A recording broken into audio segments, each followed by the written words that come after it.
Hey there, it's Matt with Sandy Valley Honey Company. Wanted to put together a short video today just showing the process in which we're using to make inverted sugar in the fondant. And we're just following a very simple recipe with 3 ingredients. We had distilled white vinegar, sugar, table sugar, sucrose, and also water. So given that those 3 ingredients are cooked at the right temperature for the right amount of time with the right amounts, you're able to produce a highly consistent fondant that you will be extremely happy with for feeding your bees. We're super excited after playing with a bunch of different ratios. We found this to be one of the best that we can make ourselves anyway. So this may not be for everybody. You have to put in the effort of actually cooking it down on the stove. You're going to be involved around high temperatures, a possible solution that you could burn. So extreme use of caution, no pets or kids around. And but with that being said, under adult supervision, this is something that easily can be made, and we feel like it's going to be a highly effective, cost-effective way to feed our bees and help them see springtime. So thanks for watching. Hope you enjoy it, and feel free to like and subscribe. Leave a comment below after the video. I'd be happy to answer any questions that come up. Thanks for watching.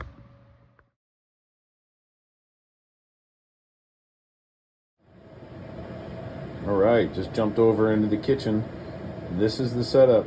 This is basically a 20 quart stainless steel pot. Bought that from Walmart for $29.99. Candy thermometer. I've had that for quite some time. And it literally just will show us when we get to that softball temperature of the sugar. All right, so we're back. We have our vinegar, water, and sugars into a liquid solution here, and we're just stirring it. Kind of see the consistency of it. Definitely gritty. The vinegar is just barely starting to break down. Those acids are just starting to work on those sucrose molecules. This heat and the duration of which we'll hold it at that softball temperature is going to be the secret. So this is going to take at least another 10 minutes, 12 minutes, 15 minutes. It just depends, slowly but surely. But you definitely have to increase the temperature all the way up to that softball state. And once this starts foaming up, I mean, it's easily going to foam up closer than I want, honestly, but it's going to kind of show you on the video the amount of foaming action that's going to take place. So again, this is something that has to be used with caution and an oversized pot to be able to take that expansion. But once it does expand, given the fact that you hold that same softball temperature, it's not going to re-expand. That sucrose is going to give up.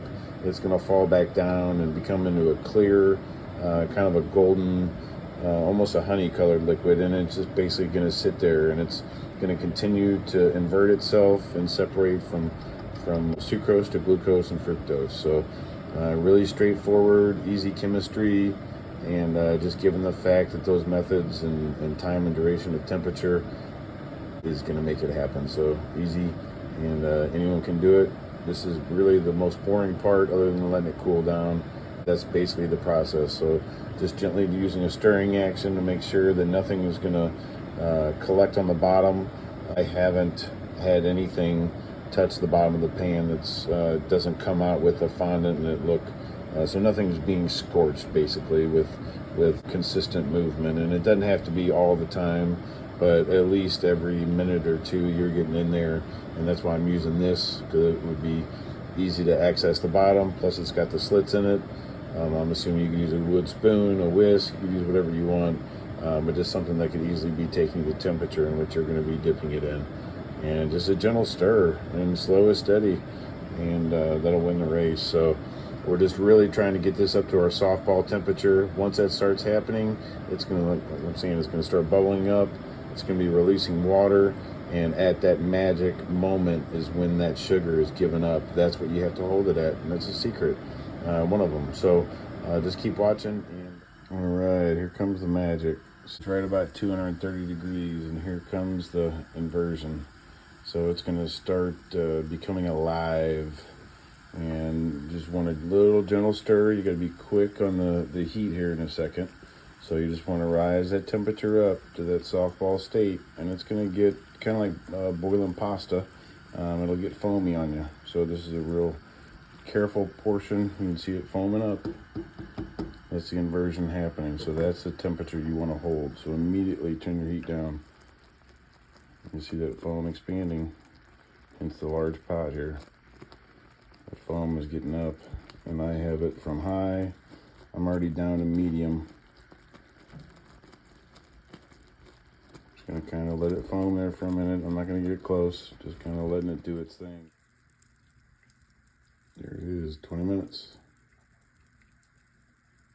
While that's simmering down and keeping at that softball state for 20 minutes, I'm just stepping out to mix up just a little bit of Hive Alive supplement to the feed, and also Apis Biologic. So I have in this batch for 20 pounds of sugar, I've put in 6 teaspoons of Hive Alive into that measuring cup there, and then 2 of these little black spoons that they give you with the Apis. I got mine from Hilco, but just 2 of those little applications, 2 gallons worth basically, into this mix. So just kind of stirred the powder in that Hive Alive supplement all together, and it's just going to be waiting in here just to get that powder from the Apis mixed in and able to be absorbed better into that fondant when I'm whipping it, I feel like. So just trying to get that powder saturated and ready for when everything is cooled down to about 120, 125 degrees, and that'll be the last thing that's added after the texture is where I want it, and been working it with the drill. So this is one of the steps. It's just kind of setting up for the end, but that's literally the last step after we get the texture just where we want it. So still cooking in there. It's been a minute. I'm gonna get back in there and check on the stove. All right, so we're off of the stove. I definitely recommend using pot holders when you're grabbing the sides of this pot, or any pot that you're using. Even if it's just a handle, use 2 hands and get it to whatever area that you're going to be using to cool this down. It's been a couple minutes, and this was almost full of ice, but the water's not too cool.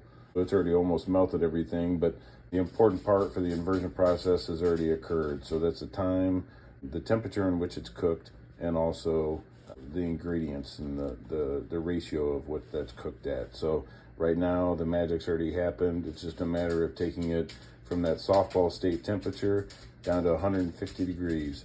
And once it reaches 150 degrees, you can remove it, take it to a safe place away from pets and kids, and you can start whipping it immediately. And I'm gonna use a drill attachment on one of my drills from work, and we'll just go to town, and I'll show you at that point that process. So it's all about, at this point, letting it cool to 150, and then we're gonna further break that molecules down from these simple sugars into something that's extremely readily available. It's minimal effort from our bees to have successful feed over winter.